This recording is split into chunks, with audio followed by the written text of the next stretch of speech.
Good afternoon once again. Okay, by the name's Denaya Morgan.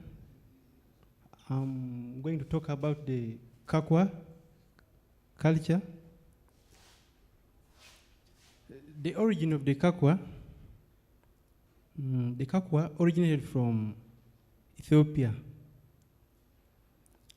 and settled in South Sudan.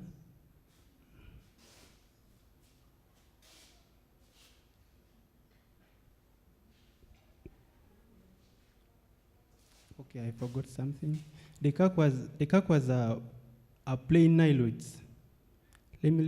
I think you know the plain Niloids, the Karamajong, the Iteso, then maybe the Kumam. So the KAKWA settled in South Sudan and later on migrated to the northwestern part of Uganda, which is known as West Nile.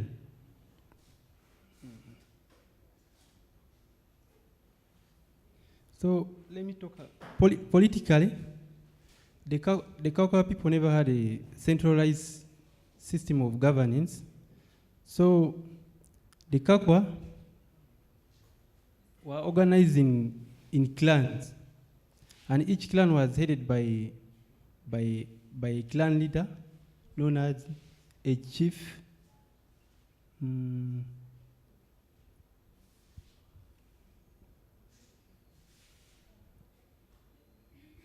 let me talk about the dressing style of the KAKWA. The men put on a kanzu, then women usually put on a chitenge. Then the staple food for the KAKWA people, we grow millet, then it's supplemented by cassava, then sorghum.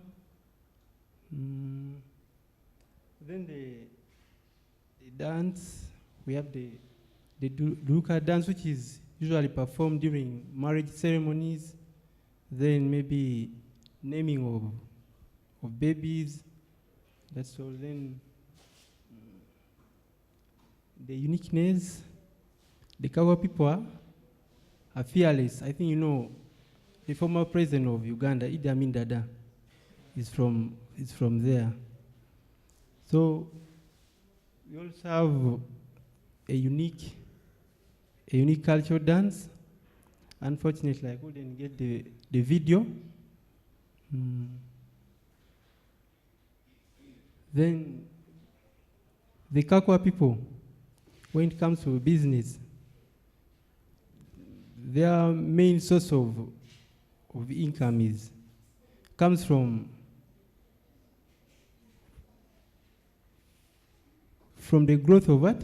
The cash crop, which is known as tobacco. In Uganda here, the West Nile region, particularly Koboko district, is the leading producer of tobacco, and that's the main source of what? Of income for the KAKWA people.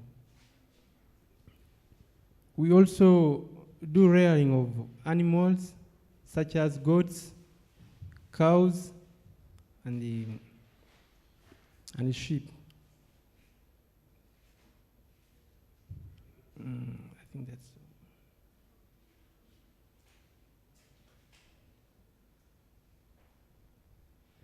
I think that's all what I can get from my